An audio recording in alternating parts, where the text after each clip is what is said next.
Major funding for KPBS Evening Edition has been made possible in part by Bill Howe Family of Companies, providing San Diego with plumbing, heating, and air restoration, flood and remodeling services for over 40 years. Call 1-800-BILL-HOWE or visit billhowe.com. And by the Conrad Prebys Foundation, Darlene Marcos Shiley, and by the following.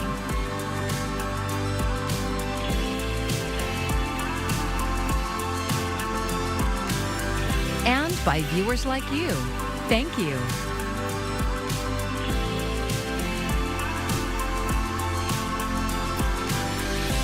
The sewage contamination of waters of the Mexican border is more dangerous than we suspected. Thank you for joining us. I'm Maya Trabulsi. A new report released today by researchers at San Diego State University documents what South Bay residents have known for a long time. Polluted ocean water is making them sick, and the toxins are getting worse every day. KPBS education reporter MG Perez says the risk is not just along the coast. The sunshine is back this week over Imperial Beach, along with a cool breeze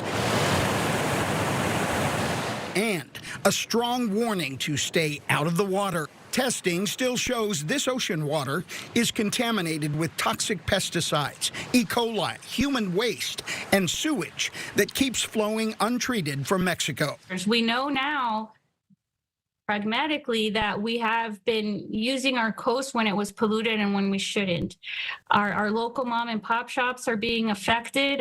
We've seen a significant reduction in visitors. Imperial Beach Mayor Paloma Aguirre joined California Congressman Scott Peters in an online press conference this morning to announce results of a report from San Diego State researchers in the School of Public Health. They found the recent record rains and constant atmospheric rivers have contributed to the more than 100 billion gallons of untreated sewage and urban runoff spilled into the Tijuana estuary and the Pacific Ocean. And even worse, the researchers discovered 392 contaminants are also polluting surrounding soil and the air,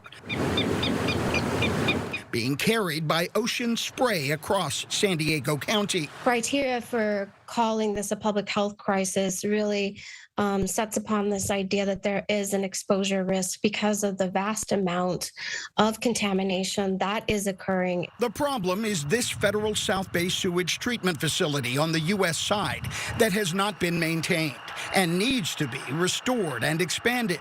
The SDSU report provides evidence to prompt Congress to approve $310 million needed to get the work done. Oh, this is really helpful.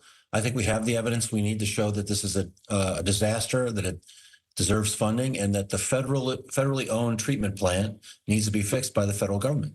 The San Diego State research team worked with data from 60 prior studies and reports already completed on the sewage crisis. That review helped them find trends that could lead to solutions if and when Congress allocates funding. Until then, the warning signs will stay up on Imperial Beach.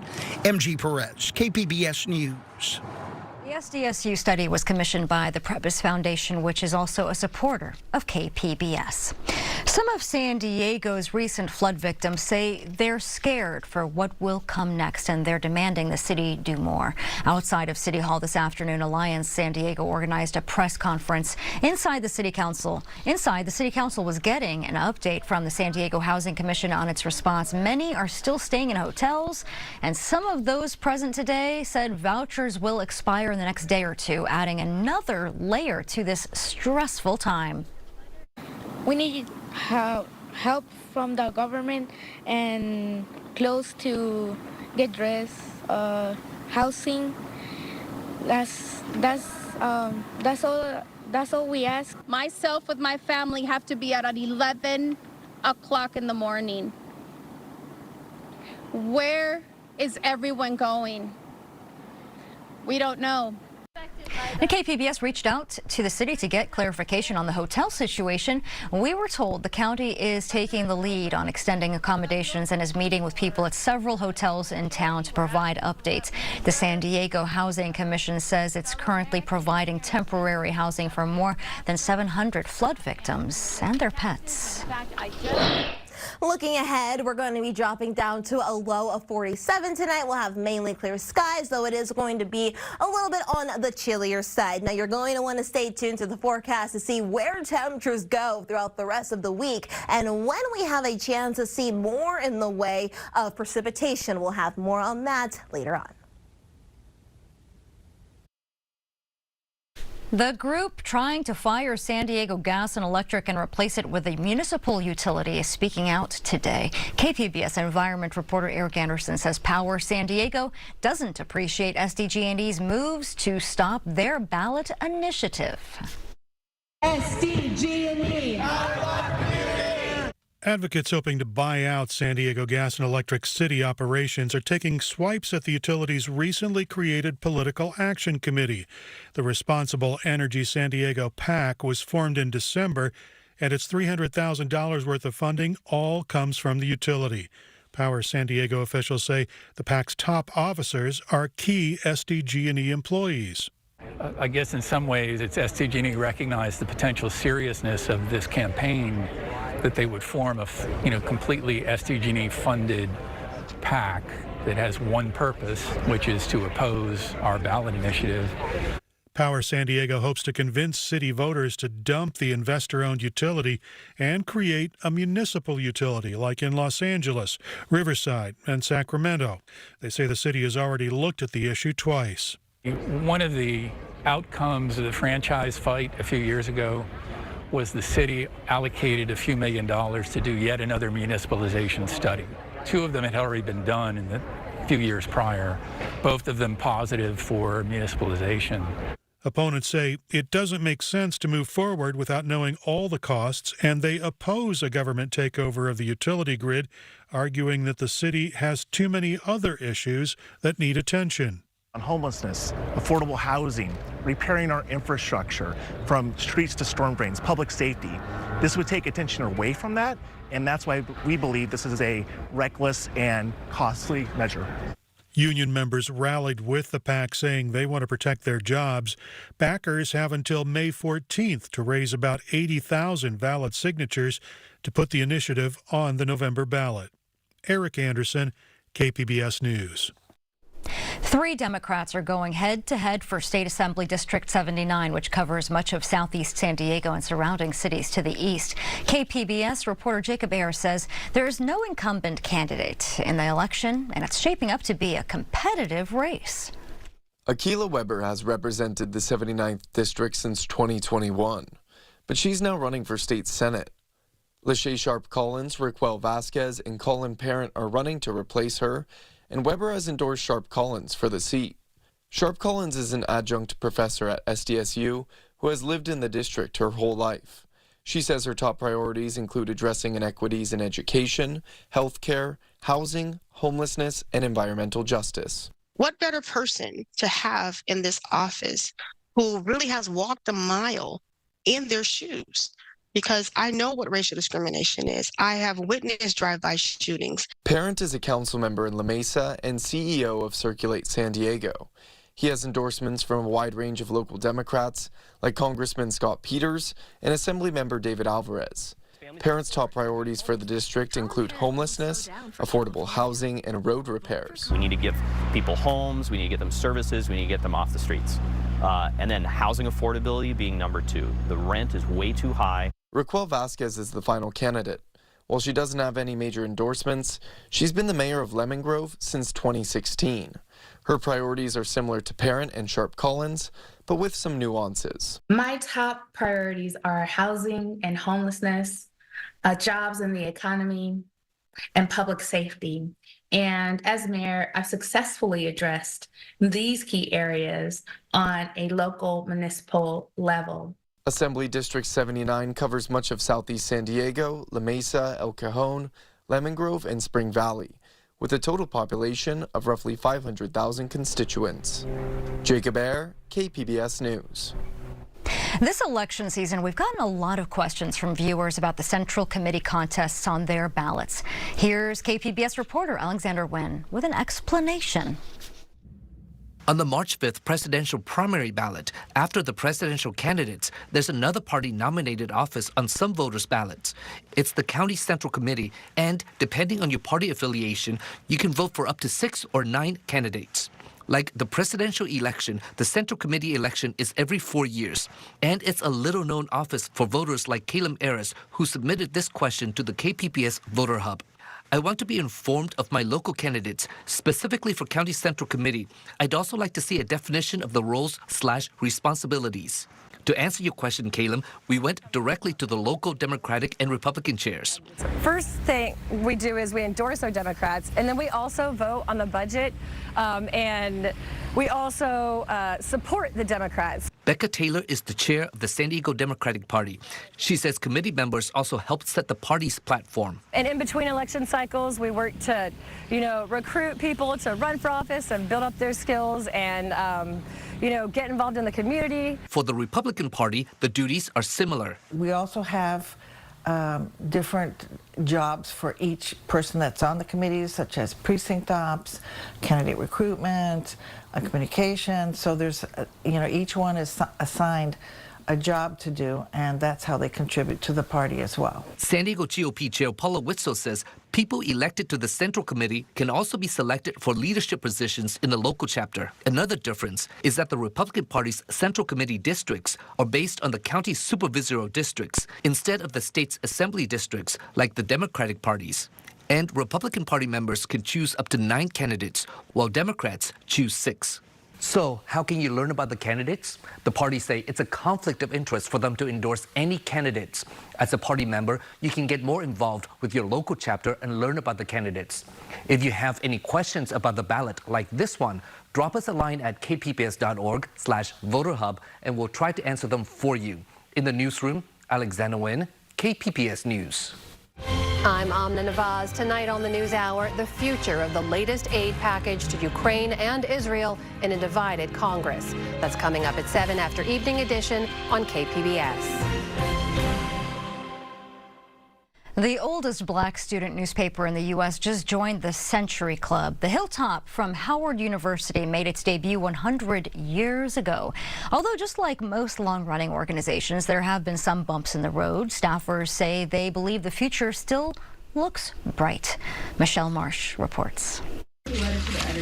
Going through the Hilltop's archives is a trip back in time. Stories told through the lens of student journalists on the front lines of history. As long as students have been protesting, the Hilltop has been there to cover it. Editor-in-chief Jasper Smith is a senior journalism major. We want to make sure that we are representing our motto, which is being the student voice of Howard University, whether it's holding administration accountable or documenting the lives and experiences of Howard students. Thank you, everybody, for coming in tonight. 7 News was on campus for the Hilltop's weekly editorial meeting. They're continuing a rich legacy of impactful local reporting that's been carried on for decades, beginning in 1924, when the monthly paper was co-founded by former Howard students Zora Neale Hurston and Eugene King. We have a saying, for Zora. We're telling the stories that we're telling for Zora and for her mission, as well as Eugene King, and for what they stood for.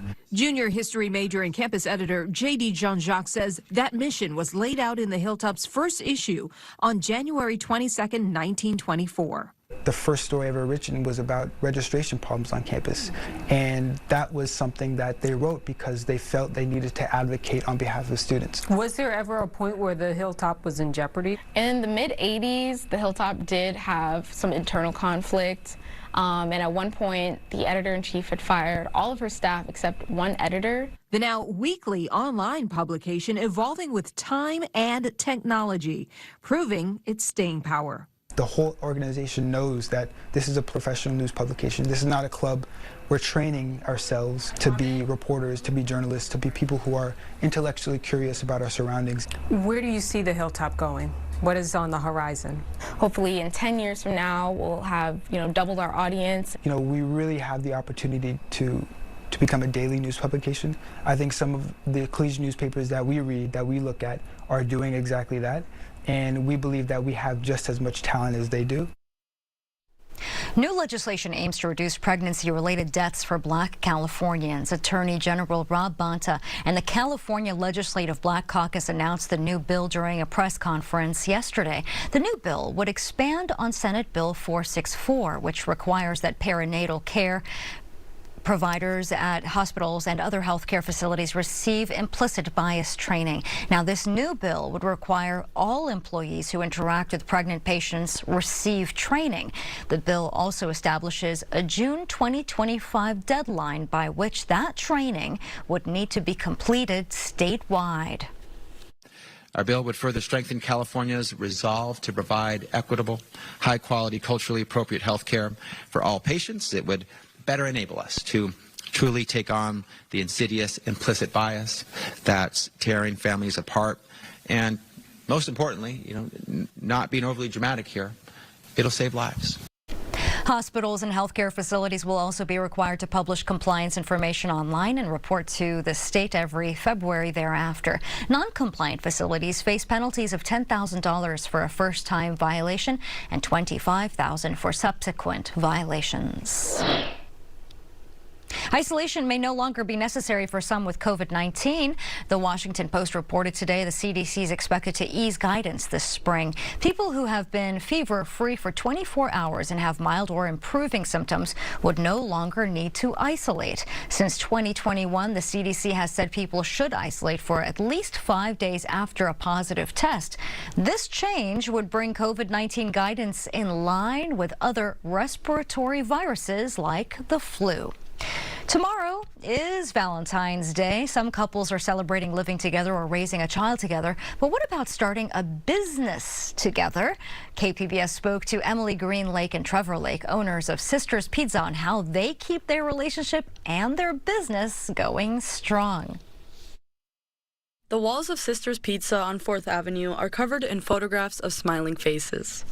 Each one is a tribute to family, friends, and even lost loved ones. So lots of pictures all over the restaurant. There's some more over here and on the back wall. Basically, every square inch of free wall space that we have are photos of loved ones.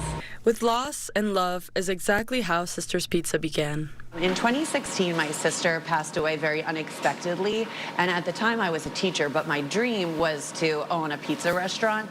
And with her passing and realizing that life is so short, I decided to leave my job teaching and live the dream now and open the restaurant.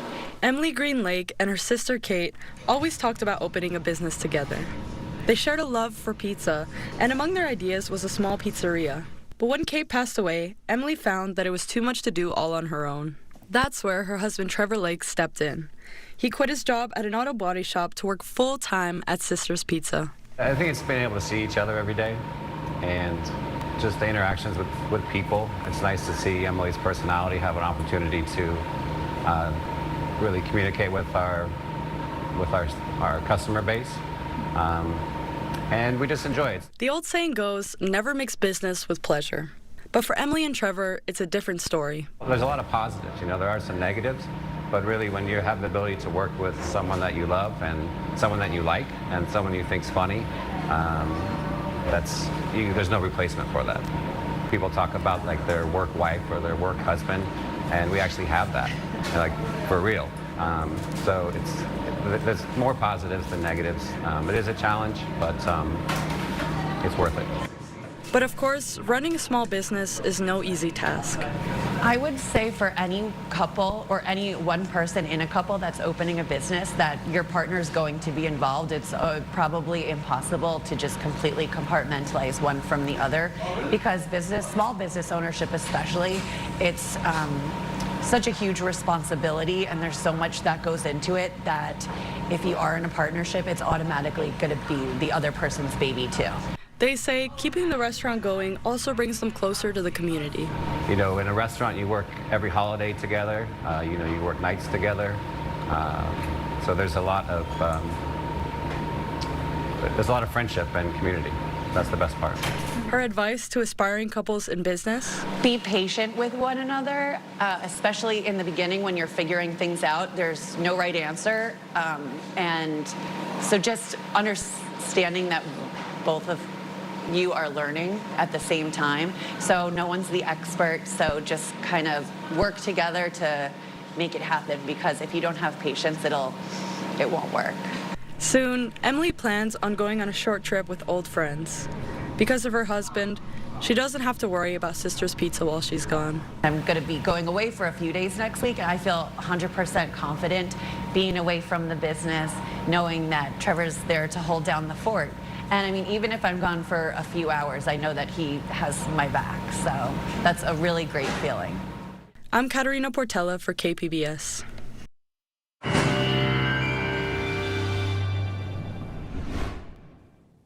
Well, let's start you off with your weather headlines, what you need to know as we head over these next few days. The dry weather continues throughout most of the week, though we are going to see a little bit more in the way of late night and early morning low-level clouds and fog. So that's going to cause some concerns for lowered visibility. Just take it easy on the roads. If you are going to be out late or early, you may run into some tricky travel there if you are planning on heading out. Now, those precipitation chances do increase as we head into next week.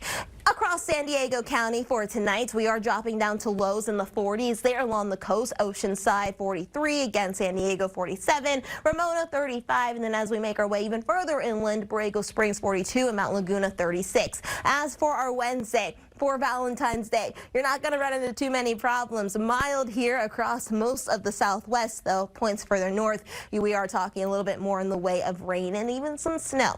As for San Diego County, though, like I said, we don't really have any problems to contend with. Oceanside, you're at 63 for tomorrow. Similar story in San Diego. Rinse repeat through Ramona. We'll have plenty of sunshine in Borrego Springs, and Mount Laguna will hit a high of 44. Let's take you over these next 5 days, starting you off along the coast. Again, highs are going to be running in the mid-60s. They're going to be staying pretty steady here even throughout the weekend. And like I said, clouds and sun over these next few days, but those clouds will start to increase as we head into the end of the weekend. That's what we're talking about, a little bit more in the way of moisture, with those precipitation chances increasing as we head into next week. Now, further inland, highs are going to be remaining in the mid-60s Wednesday and Thursday. Then we're back up to 70 by Friday. So a great day for you leading into the weekend. We'll even see some sun by Saturday, but more clouds do start to roll in by Sunday. As for the mountains, it is going to be a little chilly, of course, but what do you expect? 44 for the high Wednesday and Thursday, 43 on Friday, Saturday, Sunday, high staying in the 40s, though again, we will see those clouds starting to increase there towards the end of the weekend. As for the deserts, highs are going to be rising back up to the 70s, and they're going to stay there throughout the weekend. For KPBS News, I'm meteorologist Bree Guy. Right now, a special election is underway in New York to replace former Congressman George Santos. It's an emerging battleground that could serve as an indicator for other suburbs this fall. Julia Benbrook is in Washington with more on the potential nationwide impact. A special election on Long Island to fill the seat left vacant by Republican George Santos, who was expelled from Congress over ethics violations. Now, Tom Suozzi, a former House member and long-term fixture in local politics, is trying to flip the seat back for Democrats. I'm saying vote for me because I want to change what's going on in Washington, D.C. His opponent, Republican County legislator Mazi Pilip, is lesser known, but has the powerful Nassau County Republican Party support driving her campaign. We're going to send a message to him. His political career is over. Even though the outcome will have a huge impact on Capitol Hill, where Republicans hold a razor-thin majority in the House, both candidates have steered clear of national party leaders, at least publicly. For me, it's not about Republican, Democrat. For me, it's about the people, about our country. Our country going to the wrong direction. The country's so divided, and I focused a lot of my career, not just in Congress, but before that, on working across party lines to get things done. In addition to impacting the House party breakdown in the short term, the outcome of this election could provide lessons for both parties as general election season nears. Suburban voters are expected to have a big impact on both the presidential election and the race for control of the House. Reporting in Washington, I'm Julia Benbrook. To find out more about what's on your ballot this primary election season, you can check out the KPBS Voter Hub. That's where you'll find explainers on local races and Q&As from candidates to help you make an informed decision. Just go to kpbs.org/voterhub. The San Diego City Council today proclaimed February 10th to the 24th to be Lunar New Year week in the city. Lunar New Year started Saturday, but the celebration lasts for 15 days.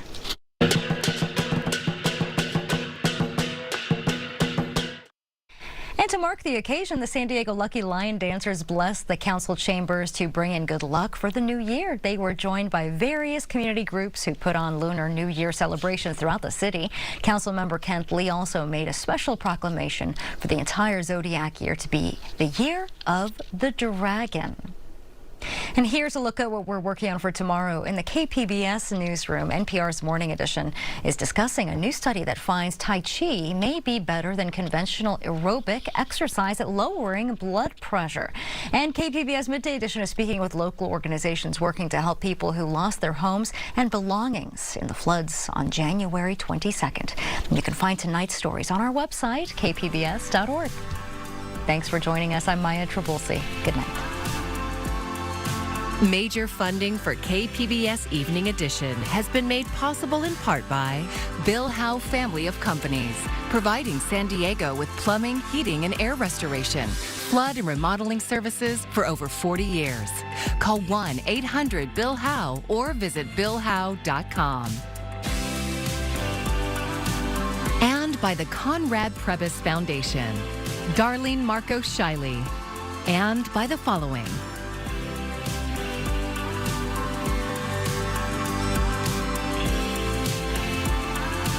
And by viewers like you. Thank you.